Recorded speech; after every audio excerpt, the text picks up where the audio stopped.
14절에서 27절까지의 말씀입니다. 찾으신 줄로 알고 한 목소리로 합독하겠습니다. 그러므로 누구든지 나의 이 말을 듣고 행하는 자는 그 집을 반석 위에 지은 지혜로운 사람 같으리니 비가 내리고 창수가 나고 바람이 불어 그 집에 부딪히되 무너지지 아니하나니 이는 주추를 반석 위에 놓은 까닭이요 나의 이 말을 듣고 행하지 아니하는 자는 그 집을 모래 위에 지은 어리석은 사람 같으리니 비가 내리고 창수가 나고 바람이 불어 그 집에 부딪힘에 무너져 그 무너짐이 심하니라. 아멘.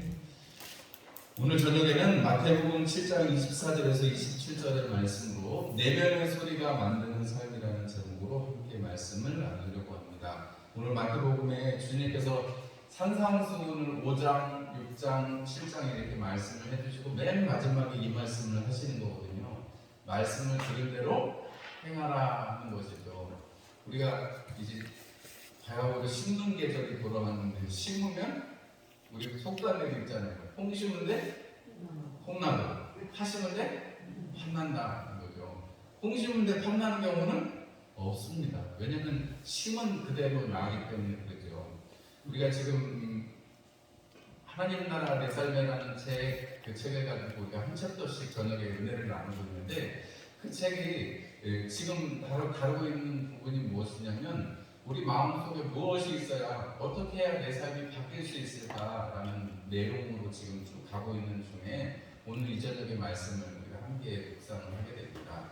내면의 소리가 만드는 것, 오늘 그것을 주님께서는 반석 위에 세운 집이다 이렇게 말씀하셨고 16장에 가면 베드로에게 내가 너를 이제 베드로라 하겠다라고 하시고 반석이라고 하시고 그 위에 교회를 세우겠다 이렇게 말씀을 하시잖아요.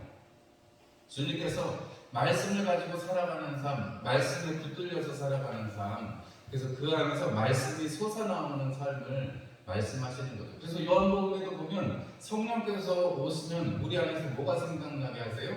예수님의 말씀이 생각나게 하시는 거죠.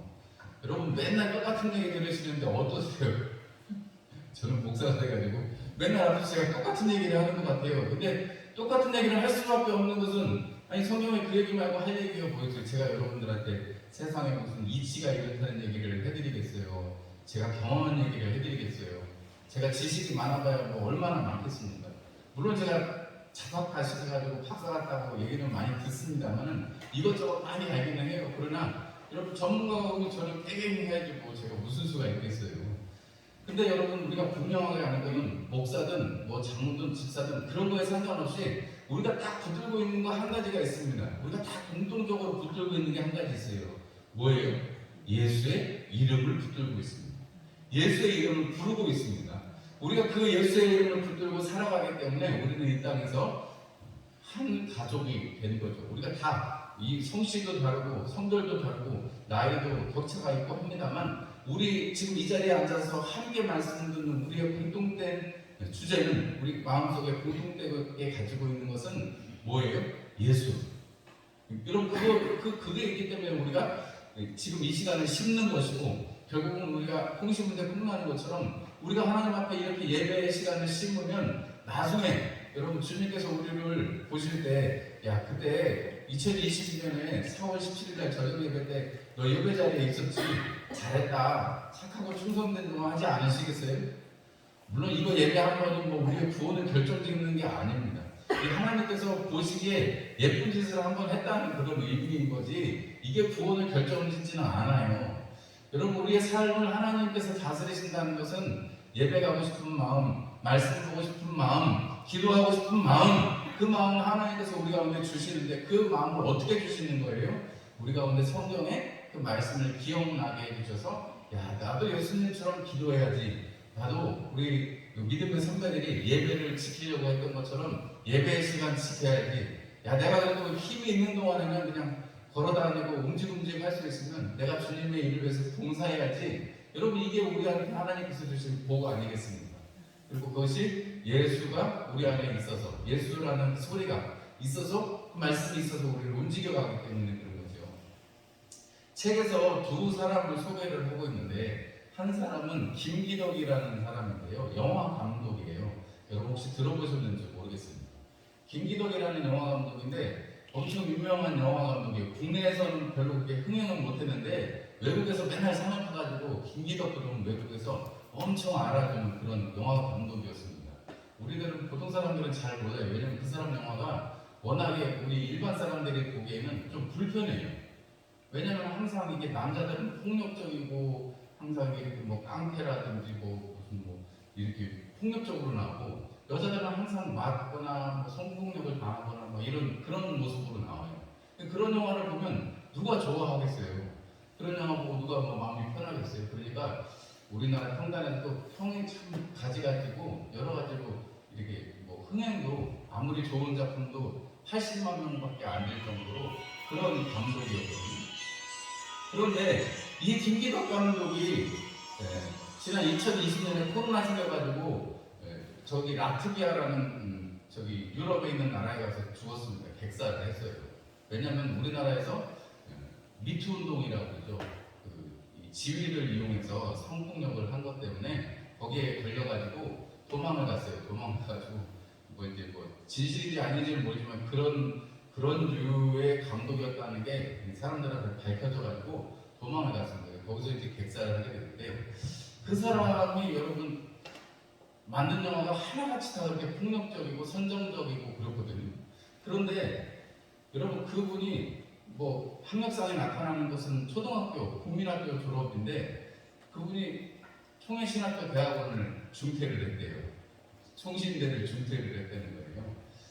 그분이 신학까지 공부할 정도면 아버지가 맨날 가서 돈 벌어오라고 그러고 막 이렇게 폭력을 휘두르고 그래서 제가 힘들게 자랐다 이렇게 얘기하는데 나중에 신학교를 갈 정도였으면 얼마나 그 마음속에서 이 절대자를 향한 하나님을 향한 갈망이 있었겠습니까? 그런데 실제적으로 그 사람이 만든 영화에서는 기독교적인 어떤 우리가 믿고 있는 이 믿음의 가치관에 근거한 것보다는 욕심, 우리 마음에 있는 욕망을 이렇게 발현해낸 뭐 그 사람의 어법을 그 영화적인 어법을 제가 다 이해는 못하겠습니다만 한두 개 봤는데 저랑 안 맞아요. 왜냐하면 생각이 너무 다 다르고 그걸 보면 계속 불편하니까 그 영화 그 사람이 만든 영화를 안 보게 되더라고요. 그런데 그 사람이 그렇게 삶의 모습 속에서 계속해서 그런 영화를 만드는 거는 정말 일관되게 그런 영화를 만들거든요. 일관되게 그런 영화를 만드는데 그게 왜 그러겠어요? 그 사람 마음속에 뭔가 이렇게 붙잡고 있는 게 있으니까 그 생각이 나오겠죠. 또 한 사람의 예를 들고 있습니다. 그 사람은 누구냐면 이화여대 그 교수인 최재천이라는 교수님인데 이분은 생물학자예요. 근데 이 생물학자인데 이분은 무신론자예요. 신기하죠. 이화여대면은 선교사님들이 세워놓을 건데 거기에 있는 교수님이 무신론자예요. 그래서 생물학을 자기가 공부하다 보니까 신이 있을 수가 없다. 어쩌다가 진화 속에서 수많은 그 시간 속에서 그냥 우리 인간이라는 것은 생명체라는 것은 DNA가 왜 DNA라고 여러분 많이 들어보셨죠? 그 DNA가 어떻게 조작돼가 조합이 돼가지고 살아남은 결과물일 뿐이지 인간에게 특별한 게 없다 이렇게 얘기를 하시는 양반이에요. 그러면서 그분은 평생 그래도 교회를 갔대요. 왜냐면 아내가 교회를 다니니까 자기는 운전기사 노릇을 하느라고 20년 넘게 자기는 교회를 다녔다 이렇게 고백을 했다는 거예요. 그러면서 아주 유명한 그 무신론자 또 다른 한 사람을 만났는데 자기가 정말 아쉬운 거는 자기는 그렇게 운전기사로 그냥 교회를 왔다 갔다 했을 뿐인데 내 아들은 교회를 다니다가 진짜 기독교인이 되어버렸다. 난 그게 너무 아쉽다. 그러면서 다른 무신론자한테 얘기를 했다는 거예요. 여러분 한번 보세요. 생물학을 공부했으면 하나님이 창조하신 이야기를 들었을 텐데 창조론도 론이고 여러분 진화론도 론인데 그분은 그냥 진화론의 생각에만 학문을 공부하면서 그것만 옳다고 생각하고 계속 거기에 오름을 두니까 거기에 관념이 빠져가지고 결국 그거에 대한 교수가 되고 자기의 삶을 움직여주신 분이 있을 텐데 그냥 교회를 다니기는 했는데 정말 그 마음속에 주님을 모셔드리지 못하고 자기 아들이 기독교인에게 너무 가슴이 아프다고 할 정도가 돼버리면 여러분 교회를 다니면 무슨 소용이 있겠어요? 마음속에 그냥 하나님을 얻고 여러분 그냥 만들어진 우리 인간이 유전자 그냥 만들어진 조합이다라고 생각하면 그럼 여러분 우리가 생각해 볼 때 우리의 삶에서 우리 지금 제가 두 사람의 예를 들어드렸습니다만 두 사람 다 교회에 관련이 있었던 사람들인 거죠. 교회에 그냥 따박따박 나간다고 되는 게 아니고 여러분 교회에 발을 딛고 있다고 해서 되는 게 아니고 우리 마음속에 참 예수가 살아계신 것을 믿고 입으로 시인해서 우리 가운데 구원이 확실하게 있는 것을 가지고 사는 사람만 마지막 때에 주님 앞에 다시 어여시 설 수 있다 하는 것입니다. 여러분 주님께서 전도서 3장 11절 말씀에 때를 따라 모든 것을 아름답게 하신다 이렇게 표현합니다. 우리가 봄이 되니까 때를 따라서 수선화도 피기도 하고 이제 철쭉도 피려고 하고 튤립도 피기도 하고 막 이런 일들이 있어요. 때를 따라서 하나님이 아름답게 하십니다. 아침에 공이 필 때의 아름다움이 있고 저녁에 해질 때의 아름다움이 다 다릅니다. 물론 낮에 햇볕이 짱짱할 때도 좋고 달빛이 떠서 그윽하게 달빛 받을 때도 좋습니다. 하나님께서는 그런 모든 일기나 물론 이런 상황뿐만이 아니라 우리가 어렸을 때도 좋은 기억이 있고 청년일 때에도 좋은 기억이 있고 물론 문제가 없지는 않았겠지만 우리가 지금까지 돌아온 길을 보면 수많은 고생과 어려움과 환난들이 있었을지라도 꼭 다 그런 것만 있는 건 아니잖아요. 우리가 좋은 기억도 많이 있잖아요. 여러분 우리 마음속에 어떤 것을 취하느냐에 따라서 우리의 생각이 바뀌는 거죠. 여러분 우리가 이때 이 세상을 살아가면서 내 주변에 있는 사람들이 하나둘 떠나가고 내가 혼자가 됐다고 생각할 때 사람들은 거기에서 많이 어려움을 겪게 됩니다. 우리가 힘을 잃어버리고 어렵게 되는 것은 여러분 우리가 주님을 잊어버릴 때거든요. 주님 내 옆에서 절대 떠나지 않으시겠다고 약속하시고 세상 끝날까지 내가 너희와 함께하리라 너와 함께하리라 하셨는데 두려워 말라 놀라지 말라 내가 너와 함께합니다 라고 주님 말씀하셨는데 그 말씀을 잊어버리고 나면 야 이 세상에 나만 혼자 남았구나 이 생각을 하면 우울해지기 쉬운 거예요. 여러분 꼭 주님이 여러분과 함께 하시고 계시다는 것을 잊지 않으시는 여러분들이 되시기 바랍니다. 내면에서 우리의 속에서 주님이 나와 함께 하신다 주님 나와 함께 하신다 주님 나를 만지신다 이 생각을 하면 여러분 우리가 겁날 것이 없는 거죠. 어렸을 적에 한번 생각해 보시면 무서운 거 있으면 뭐가 막 나와요? 밤길에 무서운 노래가 막 나오죠. 그죠? 밤길에 가면 우리가 다 노래를 부르면서 이렇게 갑니다. 그냥 가는 사람은 별로 없어요. 다 이렇게 노래를 흥얼흥얼하면서 갑니다. 왜 그럴까요? 적어도 우리 인간들에게 우리 이 영혼에게 전도서의 그 3장 11절의 말씀을 보면 영혼을 사모하는 마음을 주셨다고 하셨습니다. 여러분 영혼을 사모하는 그 영혼은 누구에게 속하는 것이에요? 하나님께 속하는 것이죠. 그리고 하나님께서는 하나님 백성들을 무엇을 위해서 지으셨어요? 찬송을 부르게 하시려고 인생을 지으셨습니다. 그러니까 우리 인간에게는 언제 어느 때든지 노래하고픈 마음이 있는 것이고 그 노래라는 것은 바로 하나님을 향한 영원하신 분을 향한 노래라는 것을 우리는 알 수가 있습니다. 너무 비약적인 생각일지는 모르겠지만 여러분 그것이 신앙의 여부를 떠나서 누구나 노래를 좋아하고 누구나 노래를 부르게 되는 것은 흥얼거리게 되는 것은 바로 그러한 이치가 있기 때문이 아닌가 싶습니다. 하나님께서 이 세상을 창조하고 다스리시기 때문에 여러분 우리가 성경에서 우리가 하나님 중심으로 살아가는 사람과 세상을 중심으로 살아가는 사람의 이야기를 우리가 사무엘에 있는 이야기를 우리가 보면 알 수가 있습니다.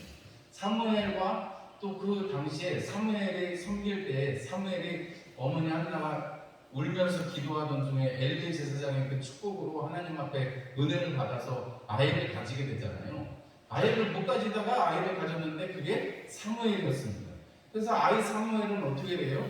내가 이 아이 사무엘을 하나님 앞에 드렸습니다. 한나가 그렇게 기도했어요. 그래서 젖되고 나서 바로 하나님의 전에 맡겨져가지고 하나님의 전에서 자라게 되었습니다. 그래서 사무엘 상에 보면 하나님의 전에서 섬겼더라 하고 계속해서 기록이 되어 있습니다. 2장에 11절과 18절을 보면 어린 아이인 것 같은데 여호와를 섬겼다라고 기록이 되어 있습니다. 하나님의 전에서 계속해서 사무엘이 하나님을 섬겼다, 여호와를 섬겼다라고 기록을 하고 있어요. 그리고 2장 26절의 말씀을 가보면 하나님과 여호와와 사람들에게 더욱 은총을 받았다 이렇게 기록을 하고 있습니다. 하나님의 전에 있어서 하나님을 섬기는, 아니 꼬마가 뭐 무슨 얼마나 하나님을 섬겼겠어요. 그런데 그 사람과 마치 예수님께서 하나님과 사람들 앞에 더욱더 이렇게 칭찬을 받으신 것처럼, 누가복음의 기록처럼 사무엘도 똑같이 여호와와 사람들에게 은총을 받았다고 성경은 기록하고 있습니다. 그리고 마지막에 사무엘이 이제 죽을 때쯤 돼서 가면, 사무엘상 12장 말씀에 가면 사무엘이 자기가 늙어서 이제 죽을 때가 멀지 않았는데 사람들한테 물어보는 거예요. 내가 여러분들에게 사사로이 무엇을 빼앗은 것이 있습니까? 취한 것이 있습니까? 나는 여러분들에게 하나님 앞에서 한 번도 부끄럽게 행해본 적이 없습니다 하고, 여러분 내가 그렇게 산 거 여러분도 혹시라도 얘기할 수 있으면 한번 얘기해 보세요. 그런데 아무도 대답하는 사람이 없죠. 왜냐하면 사무엘이 정말로 그렇게 하나님의 말씀대로, 하나님 중심대로 살았습니다. 하나님의 중심대로 사람들이 원할 때, 사무엘도 원하지는 않았지만 사람들이 원하니까 하나님 앞에 기도해서 사울을 왕으로 세웠고, 그 사울이 하나님의 말씀을 듣지 않았을 때 마음이 아프지만 쓰리지만 자기가 세운 자기가 기름 부어서 세웠던 그 사울 왕이 아니라 하나님께서 다시금 또 다시 다윗 왕을 세우고자 하실 때, 여러분 까딱하면 죽지 않겠어요? 이제 사울이 지금 왕위에 있는데 또 다른 왕을 세우려고 사무엘이 가가지고 안수하고 기도한다는 게 쉬운 일이 아니잖아요. 왜냐하면 왕은 자기 마음대로 할 수 있는 권한이 있는데, 이미 사무엘이 왕을 세울 때 그런 이야기를 했잖아요. 세금을 거둘 것이고 너희들한테 군사 또 여러 가지 부역들을 시킬 건데 너네들 그래도 왕이 좋으면 왕 세워라. 근데 우리 왕 세워주십시오 해서 왕 세웠잖아요. 그래서 권력을 가지고 있는, 권세를 가지고 있는 이미 이방의 많은 왕들을 보면서 왕들을 세운 것이 어떤 결과인지를 아는데, 그런 것들을 이렇게 넘어서서 하나님의 그 뜻대로 살아가는 사무엘은 다윗을 세워서 다윗의 나라가 세워질 것에 대해서 예언했습니다. 우리가 이런 것들을 보면 사무엘은 정말로 하나님 앞에 중심에 하나님을 품고 살아갔어요. 그런데 그 사무엘을 태어나게 축복해줬던 엘리의 두 아들이 있었는데, 홈니와 비느하스라는 두 아들이 있었습니다. 엘리가 제사장이었으니까 레위 가문이가 아니에요. 그러면 이 홈니와 비느하스도 아버지가 직업이 제사장이니까 두 아들도 직업이 뭐가 되는 거예요? 당연히 제사장이 되는 거죠. 홈니와 비느하스는 그런데 성전에서 제사를 지내면서 사람들이 재물을 갖고 오면, 오늘은 내가 날개 먹고 싶으니까 모두 나한테 바쳐라 이렇게 하고, 뭐 갈고 이게 뜨거운 물에 들어가기 전에, 불에 들어가기 전에 먼저 건져가지고 자기가 먹고, 또 성전에서 섬기는 여인들을 봉침하기도 하고 그렇게 악행을 저질렀습니다. 심지어는 엘리 제사장이 아버지가, 야 너네 이렇게 나쁜 짓을 저지르는데 그게 내 기업이니까 너네 좀 조심해라 하고 얘기까지 하는데 그 말도 듣지 않습니다. 그런데 한날 한시에 홈니와 비느하스가 죽는 모습이 성경에 기록이 되어 있습니다.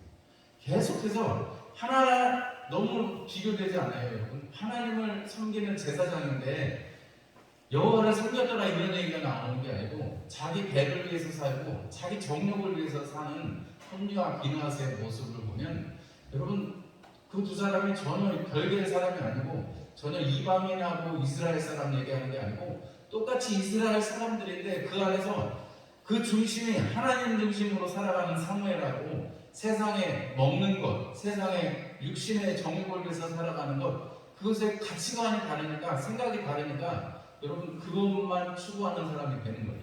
사무엘은 하나님만 추구해서 하나님의 뜻대로 하려고 미스바에 모여서 기도도 하고 사람들에게 계속해서 권면하는 모습이 보이죠. 홈니와 비느하스는 하나님의 재물에도 손을 대고 자기 정욕대로 살아가는 모습을 보면서 한날 한시에 죽게 되는 그러한 결과들을 보게 되는 것입니다. 우리가 이것을 보면서 여러분 세상에 여러 가지 이야기가 있고 세상은 세상대로 돌아갑니다.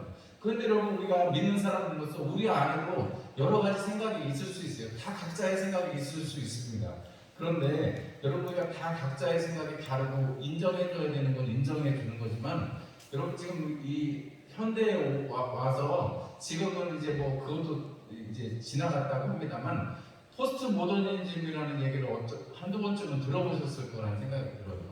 이 포스트 모더니즘이 뭐냐면, 그냥 간단하게 말씀을 드리면 절대적인 건 없다라는 뜻이에요. 영원한 것은 없다, 그렇게 말하는 철학 사상입니다. 그러니까 내 의견도 옳고 네 의견도 옳아요. 그러니까 절대적인 게 없으니까 우리는 하나님의 말씀이 절대적인 기준으로 살아가는데, 그 포스트 모더니즘의 그 사상에 의하면 지금은 다 그거에 영향을 받고, 그리고 이제는 그거를 넘어서서 아무것도 소용없다, 아무것도 다 필요 없어, 다 뭐 있으나 마나 그게 그거야, 이런 해체주의라고 철학 사상이 이렇게 발전을 하는데요. 우리가 이런 생각들이 마음속에 있으면 그냥 그래 다 나도 옳고 너도 옳고 뭐 그렇게 의견을 이야기해 줄 수는 있습니다. 다른 거지 틀린 게 아니다 이런 말은 맞아요. 그러나 한편에서는 우리가 분명하게 이야기할 수 있는 것은 우리 영혼의 문제에서만큼은, 영혼을 향해서만큼은 우리가 예수 그리스도께서 우리를 통해 우리에게 하나님을 향해서 갈 수 있는 길을 열어주신, 그 육체를 십자가를 통해서 우리에게 열어주신 그 영원한 그 산 길을 우리에게 허락하신 그 생명의 길을 우리는 걸어가야만 하고, 우리는 마침내 그 나라에서, 하나님 나라에서 지금도 살지만 나중에 하나님 나라에 이르러야 한다는 것이죠. 맞죠, 여러분? 우리가 하나님 나라를 산다는 건 다른 게 아니고 하나님 말씀대로 사는 거라고 말씀드렸잖아요. 우리 안에 성령님이 계셔서 우리가 하나님과 함께 살아가는 것 자체가 하나님 나라다, 이렇게 성경은 기록하고 있고, 또 우리가 죽어서 가는 나라도 하나님 나라라고 이야기하고 있습니다.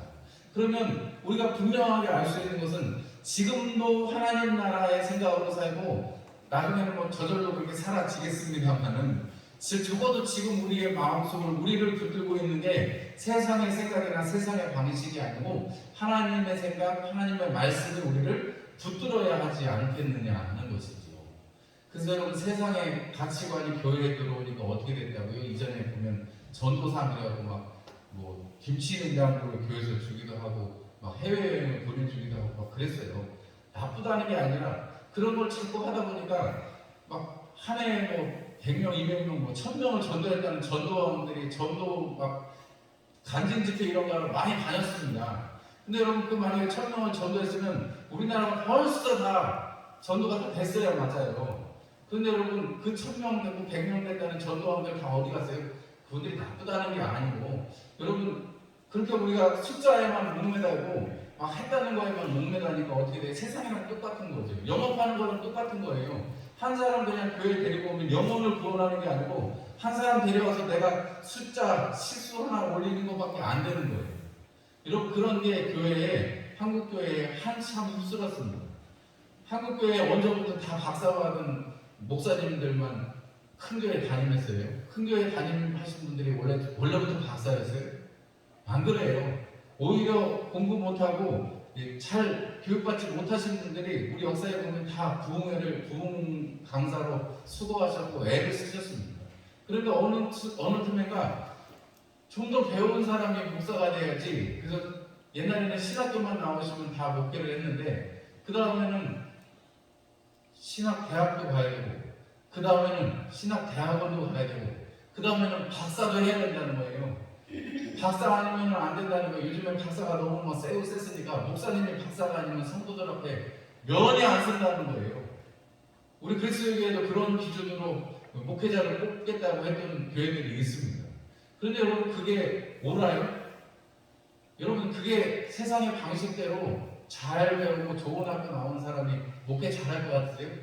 그러지 않거든요. 하나님의 마음을 품고 있는 사람이 중요한데, 그러지 않고 세상의 방식으로만 생각하니까 그런 거거든요. 우리 함성교회는 그런 세상의 방식이 아니라 하나님의 방식, 하나님의 생각으로 살아가는 사람들로 가득 찬 교회가 되기를 소망합니다. 여러분, 우리 내면의 소리가 하나가 되어서 하나님을 찬양하라, 할렐루야가 우리 가운데서 계속해서 나오고, 주님 다시 오시옵소서 하는 마라나타가 우리 가운데서 늘 울려 퍼지는 저와 여러분들이 되시기를 바랍니다. 우리 사이에는 여러분, 목회자와 성도의 그냥 간단한 관계뿐만이 아니라 형제 자매의 관계가 되고, 여러분, 우리가 서로의 영혼을 책임져주고 함께 기도할 수 있는 그런 관계가 되어야 되지 않겠습니까? 그냥 대면대면하면 그러면 우리가 뭐 어떻게 형제 자매라고 부를 수 있겠어요? 성경에서 말씀하는, 예수님이 말씀하는, 성령님이 감동하시는 그 생각이, 그 마음이, 그 말씀이 우리를 사로잡을 때 우리는 그 만들어지는 삶을 볼 수 있는 것입니다. 여러분, 예전이 좋았어 라고 생각하시면 지금보다 옛날보다 낫다는 거고 지금은 옛날보다 못하다는 얘기밖에 안 되잖아요. 그러면 여러분 계속해서 우리는 과거에 살 수밖에 없는 것입니다. 그런데 여러분 지금이 좋고 지금이 좀 몸은 힘들고 좀 어려움은 더 있을지 몰라도 지금이 좋고 주님 앞에 더 갈 날이 가까이 와서 나는 소망함이 있다. 그러면 그렇게 생각하면 또 우리가 너무 감사한 거잖아요. 그죠? 여러분 우리가 이 땅에서 하나님 앞에 어떤 생각과 어떤 마음을 품고 살지는 하나님의 강제로 이렇게 부어 넣어 주시지 않으세요. 물론 하나님은 하늘에서 부어 주십니다. 근데 입을 여는 건 우리의 욕심입니다. 여러분 우리가 입을 확 열고 우리가 그릇을 넓혀가지고 우리 마음을 열어가지고 하나님의 은혜를 받아들여야 그게 은혜인 거지. 우리가 꼭 닫고 눈 꼭 닫고 귀 막고 입을 꼭 다물고 있으면 그러면 여러분 하나님의 은혜는 부어질 수가 없는 것이었군요. 여러분 마음을 여시고 귀를 여시고 눈을 여셔서 하나님의 은혜를 보게 해주십시오. 하나님의 은혜를 생각하게 해주십시오. 하나님 내가 심으면 거둔다는 걸 분명히 아는데 하나님 콩 심은데 콩나는 아는데 하나님 내가 믿음으로 심고 믿음으로 거두는 믿음의 사람이 되기를 원합니다. 같이 교회를 다녔어도 어떤 사람은 운동기사만 하고 몇십 년을 다닐 수도 있지만 여러분 목회자가 되려고 신학까지 했어도 그 반대의 길을 가고 자기 욕심대로 살아가는 사람이 있는가 생각하면 여러분 우리는 부족하고 이름 없는 사람일지는 모릅니다. 그러나 분명한 것까지는 여러분과 저 사이에 예수라는 그 이름을 가지고 그 이야기를 가지고 살아가는 여러분 우리가 같이 주님 나라에 이르게 될 것입니다. 그때를 사모하시면서 이번 한 주간도 부활의 주님을 기뻐하시고 찬송하시면서 한 주간 동안에도 여러분 안에서 성령님께서 속삭이시는 소리를 잘 들으시고 여러분 은혜 가운데 사시는 한 주간 되시기를 주님의 이름으로 축원합니다. 기도하겠습니다. 하나님 우리 아버지 우리 마음속에